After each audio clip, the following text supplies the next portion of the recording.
ကျွန်တော် cloud VM နဲ့ကျွန်တော်တို့ local machine နဲ့ data transfer လုပ်တဲ့အခါမှာဘယ်လိုမျိုး transfer လုပ်လဲဆိုတာကိုပြပြသွားမှာဖြစ်ပါတယ်အဲ့တော့ data transfer လုပ်မယ်ဆိုတော့ကျွန်တော်ရဲ့ဒီဘယ်ဘက်ချက်မှာမြင်နေရတာကကျွန်တော် local machine ပါညာဘက်ချက်မှာ cloud virtual machine တခုပေါ့နော်ဒီ virtual machine ကကျွန်တော် Azure မှာလုပ်ထားတာအဲ့တော့ကျွန်တော်တို့ဒီ local machine တွေက data ကိုကျွန်တော်တို့ဒီ Azure မှာလုပ်ထားတဲ့ cloud VM ဖြစ်တဲ့ဒီ Ubuntu ကိုကျွန်တော်ပို့မယ်ပေါ့နော်အဲ့တော့ညာဘယ်ဘက်ချက် က Kali Linux ညာဘက်ချက် က Ubuntu okay အဲ့တော့ဘယ်ဘက်ချက်မှာကျွန်တော်တို့ file လေး define create လုပ်လိုက်မယ်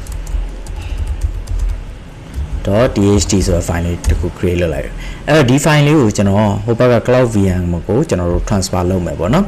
အဲ့တော့ဒါက SSH protocol ပေါ်ကနေပြီးလောက်သွားမှာဖြစ်တယ်ပေါ့အဲ့တော့ကျွန်တော်တို့ SSH နဲ့လောက်မှာဆိုတော့ ကျွန်တော်တို့ဒီ SFTP ဆိုတဲ့ protocol ကိုသုံးပြီးတော့ကျွန်တော်ရဲ့ VM ကိုကျွန်တော်တို့ခေါ်လိုက်မယ်ပေါ့နော်အဲ့တော့ခေါ်လိုက်တဲ့အခါမှာကျွန်တော်ကခဏနေလေဒါ internet connection ပေါ်မှာနည်းနည်းကြာနေရဖြစ်နိုင်တယ်အဲ့တော့ဒီမှာဆိုလို့ရှိရင်ကျွန်တော် cloud VM နဲ့ကိုရောက်သွားပြီเนาะ ls နဲ့ကြည့်လိုက်မယ်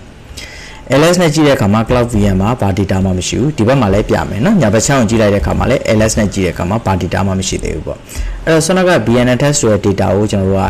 cloud ထဲကို cloud ပေါ်တင်လိုက်မယ်ဆိုတဲ့အတွက် port ပေါ့เนาะ cloud ပေါ်မှာထားမယ်ဆိုတော့ port ပေါ့အဲ့တော့ကျွန်တော်ဆွမ်းက BNTest.txt ဆိုတဲ့ file လေးကိုကျွန်တော်တို့ထားလိုက်မယ်ပေါ့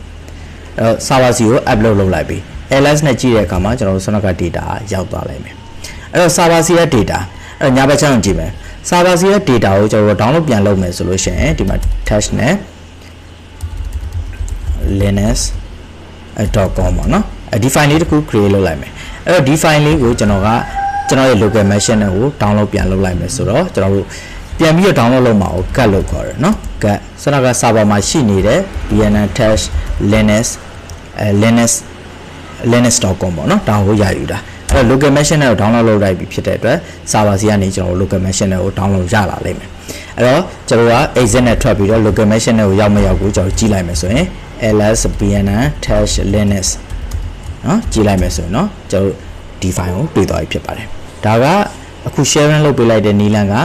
ကျွန်တော် cloud ပေါ်မှာရှိနေတဲ့ server နဲ့ client ကျွန်တော် local machine နဲ့ချိတ်ဆက်ပြီးတော့ SSH protocol ပေါ်ကနေချိတ်ဆက်ပြီး data transfer လုပ်တဲ့နည်းကိုပြပြဖြစ်ပါတယ်